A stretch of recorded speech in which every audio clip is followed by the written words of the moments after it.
everyone, Tracy here. I had so many of you asking if I could do a tutorial on how to make these pyramid mini albums, so I'm finally getting around to sharing with you all. Now, I did not come up with this idea, and if you know me, you know I like to give credit where credit is due. So a friend in my group, Karen, she purchased this kit from the Scrapbook Cottage, and she's not a mini album maker, so she asked me if I could help her out. So I did. I helped her make the album, and it turned out really cute. And as a thank you, she gave me the instructions to make one of my own. So let me share with you the album. This is the first one I made, and I made this at the Crop and Create event. As soon as she gave me the instructions, I went out and I bought a few. I think the cardstock I just had to get. So there's this one. I think I might have showed this to you. And then this goes that way. And they're all the exact same construction. When you make yours, you can play around with it. Or once you make one, you have fun just changing it up. And like, as in changing it up, they had this as a flip down, and I made mine into a pocket. So this is the first one I made. And then I made this one here, and I shared this one already. And just very cute grandsons, had to share those, show them off. So then I made this one, and then I made this one, and I thought, you know what? Because I made this with white cardstock, and it was so white, and I put it all together already, so I had to stick a little piece of paper around here because I liked a little color back there. Then I thought, oh, how would it look with like two-sided cardstock? So I made another Christmas one. The cardstock's not as thick, like this, the pattern paper cardstock, I should say, is not as thick. I didn't finish it because I'm like, this is a little too busy for me, so I probably won't finish it. But I just wanted to see how it was. If you had really good quality heavy-duty cardstock, that might work a little bit better and maybe not as busy, fussy. And then this one I made with my girlfriend, and these two here was SCT monthly samplers. That's what I made these out of. So this one here, and then I put some little resin dots on there, and then there. And so yeah, this one was made with the sampler. This sampler was really nice to work with too. This one, and then again I did a pocket here. Like I said, they had a flip down, and as I go through I'll tell you that. So now that you've seen what we are going to make, I am going to share with you all the measurements and everything. So first off, you're going to need 3 sheets of 12 by 12 cardstock. And if you're using 8.5 by 11, you'll need 5 sheets of that. And then you'll need 2 sheets of your pattern paper, and then whatever embellishments you want to put on it. So the reason it's called a pyramid mini album is because, as you can see, they go lower and lower, higher and higher as they go up, like a pyramid, right? So the first measurements I'm going to give you are for the base. And I'm not cutting them or scoring them because you know how to do that. So I will just share with you the measurements. So this is base A, and this is 5.5 by 11, and we score it at 5.5, so in the center. So that is cut at 5.5 by 11, scored at 5.5. Base B is 5 by 10, again scored in the middle at 5 inches. So you cut it at 5 by 10 and score it at 5. And then the base of C is 4.5 by 9, and you scored in the center at 4.5. And that is all for your, that's your base. And then these are your flips and pockets. So this is the only one that's different if you have 8.5 by 11. So flip A is 4 by 12, and then you score it at 4 and 8. Now if you're using 8.5 by 11, of course you don't have 12 inches on there. So what I did was I cut 2 pieces, 4 by 11.5, and then I scored it 4 and 8, and then scored the second one 4 and 8. So if you're using 8.5 by 11, you need to cut 2 of these, and I'll show you what to do with those as we go along. Don't want to be too confusing. And then this is flip B, and it's 4.5 by 9, and it's scored at 2 1/4, and then you flip it, put it in again, and do it at 2 1/4. As you can see here, I didn't score it correctly. But I'm like, I don't need to cut another piece. So that's flip B, 4.5 by 9, scored at 2 1/4, flip it, score it at 2 1/4. And then this is flip C, and you cut it at 5 7/4, and then you score it from the bottom up at 2 1/4. or in 2 1/4, because this is the one they had as a flip that went up and down, and this is the one that I just added adhesive there and made it into a pocket. Okay, so now that you have all these cut, and we will cut the pattern paper later. So I just cut out all my bases and I cut out all my flips, and then I assemble it, and then I decorate it with the pattern paper and our embellishments once this is all put together.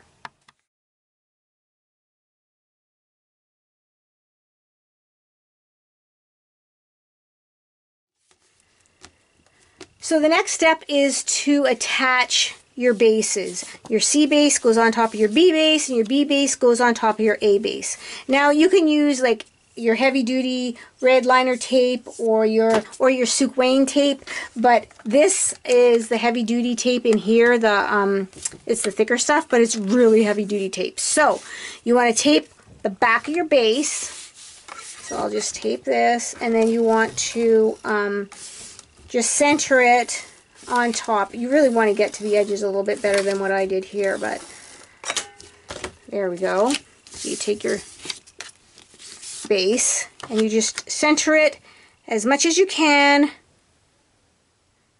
So you just want to center it as perfectly as you can on top of your B base. So you have one, you have your next one. And then you want to put your B base on top of your A base. Now if you wanted to put color around here, as I did in this one here, this is where you'd want to add it before you add this on here. But I don't mind the black on black. For some reason that's okay to me. I like that. I just didn't like this was just too much color, and I wanted it to be broken up. So you flip over this one and you put your tape around it. Like I said, you can use your red score tape or any other really heavy duty double-sided tape. You could use liquid glue too, but I noticed liquid glue warps. At least I've always had liquid glue warp my paper. So, but this is really strong. And then you want to center that there. So you have the base is all done. So you have 1 page, 2 page, 3 page. Now the next thing are our flips. So the first flip we're going to do, if you look in here, is going to be this one here. I know some people call this a waterfall, but it doesn't, to me a waterfall is when you push it and it goes up in layers. So we're going to do this one here. Now if you have your 12 by 12 paper, great, because then you just have to score it. And you score it like your valleys and folds.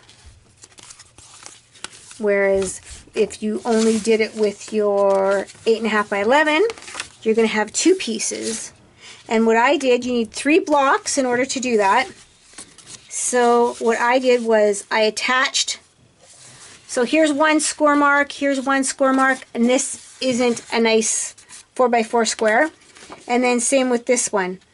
So what I did was the 8.5 by 11, like I said, if you have a 12 by 12, don't worry about it, is I put this one on the center and glue it as flat as you can, as perfect as you can, and then also this little piece here, and then you cut this one off. You cut the one flap off. So let me show you that. So this one is fine, but you want to add tape and as close to the edge, as close to the edge as you can without going over, like I did there. Just kind of roll it down a bit. And here. I don't know if this is making any sense. I hope this tutorial is making sense. Then you take the second one. Again, like I said, this is only if you have the 8.5 by 11. So you butt this up to your first score mark. And you want it nice and straight and flat. There you go. Yeah, that glue is really heavy. Heavy duty, man. And then you want to cut this last little piece off. It's not 4 by 4. You'll know which one to cut off. But if you have a 12 by 12, you don't have to worry about that. So then we do our valleys and folds. You want to make sure it's nice. So you want it to look like a Z fold.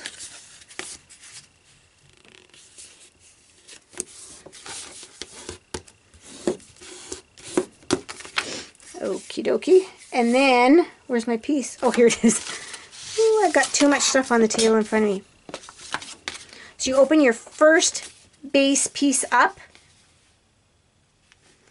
And I guess it doesn't really matter which way. You can either do it up or you can do it down.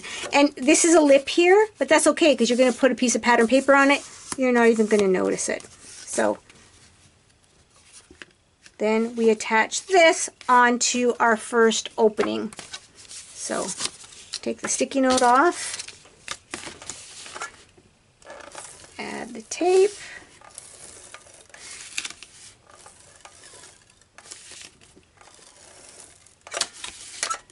just want to get that corner a little bit better there. And I have a little bit of glue overhanging, so I will fix that. And because this is going to be used a lot, like played around with, I'm assuming, I'm going to add extra tape. As you can hear, this is like sticking to my fingers like crazy. So you want to center this as much as you can in the center of the first fold. So there. And then if you're going to put a tag on it, you want to do that before you add the paper. So then, you see, so it's underneath your paper here. But we'll get into that next. So the next one is the door fold, as my grandson calls them, doors. So we flip the page over and we make our flips. So I'm going to take my sticker off. There we go. Then we add the tape on there and we adhere it on top of that one.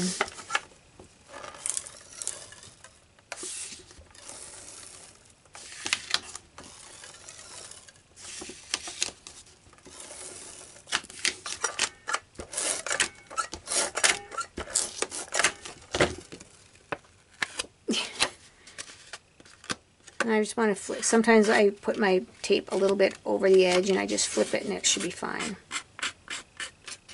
Okay.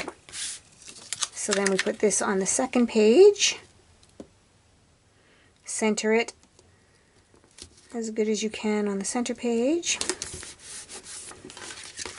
And so the first page we have our little flip up, double flip. This one we have our doors. And then the last one is we have our pocket. Now, like I had said before, they did a flip, so let me score that. Where's my scoring tool?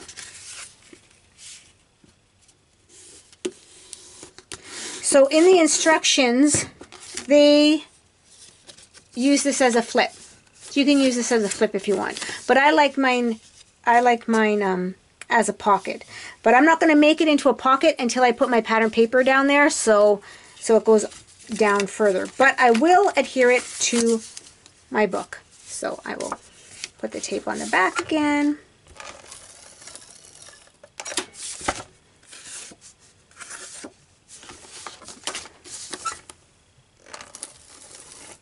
That one's a little off.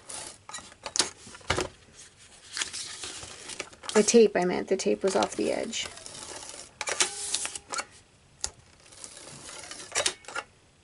As is that one.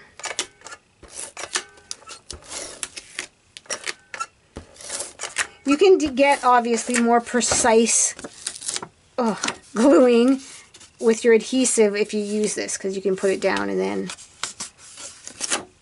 it's just more precise, more right to the edges than with the actual adhesive gun. So then on your last page you just center it. There we go. So the base of our book is totally done. Your first page, you got your flip up. Your second page, you have your doors. And then your last page, you have your flip or your pocket. So I'm going to get my papers and I will cut them, and then I'll tell you the measurements of those. So I am back and I adhered all my papers onto the mini album. I'll share with you every single measurement that I use to cut my papers. I use these Anna Griffin paper packs that I've had forever, and this is a perfect way to use your 6x6 paper packs if you have a lot, as I do. So this is also where I strayed from the instructions. The instructions had not only the pattern paper, but they had a matting for their pattern paper. And I didn't think I needed a matting, and I didn't use it on any other of my mini albums, so I just used the pattern paper on here. And if you want to use mattings, go right ahead. Before I share with you all the measurements of all the pattern papers, I just want to tell you to pay attention to your patterns of your papers and which way they lay. For example, this one here, I cut off certain areas because I wanted the majority of the flowers to be here. So I just played around with the positioning of the paper before I made my cuts. Also, for this piece here, if the pattern goes across or up and down, you want to pay attention because you want it to not only fit in here, but you also want it to be the right position. Okay, I think that's about it, so I will share with you the measurements. So the front cover was 4 1/4 by 4 1/4, as is the inside, 4 1/4 by 4 1/4. Now you want to make your little tab here first. If you want a tab, you don't have to. I just did. They didn't have it in the book. They didn't have it in their instructions as a tab, but I like just to show that it's a pull-out. So I did my tab, and I adhered it down before I'd adhered my papers. And all of these measurements, all 5, you're going to be cutting at 3 3/4 by 3 3/4. And then your next page is 4 3/4 by 4 3/4. For our doors, we have to cut 4 panels at 2 by 4 1/4. And then on the big inside piece, you cut one at 4 1/4 by 4 1/4. And then our last pieces, this one here is cut by 5 1/4 by 5 1/4. And then this skinny piece is 4 3/4 by 2. And then this, you can cut it at 3 3/4 by 3 3/4, but I just did it 3 3/4 by 3. And then for, like I said, they had theirs as a flap. You can make yours as a flap. I made mine as a pocket because I like little tags in it. And when I do a pocket, I like to use liquid adhesive. And the reason that I like to use liquid adhesive is because when you have your tags in and you use sticky strip or your tape gun, your tags sometimes get stuck to the edges. And so here, when I use the white glue, the tags don't get stuck in there. And I can make as little of a line of glue as I want. So I just wanted to show you that I like to do that. And so I push up a bit, like when I put the glue down and I'm holding it here, I kind of squeeze together a bit, because then my pocket, let's see if you can see here, has a little gap in there, so it's easier to put the tags in. Plus you can add probably a couple more this way too. There, I think, and this glue is pretty quickly at drying. So there, so let me see there's a little gap there, whereas if I would have just put it in straight, I might not have the gap. But if you just push it in just a little bit, you have a gap. And that is the end of this book. Pretty easy, actually, isn't it?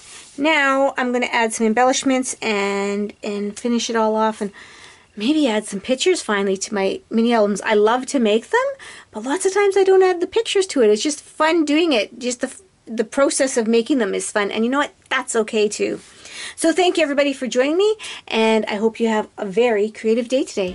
Bye now.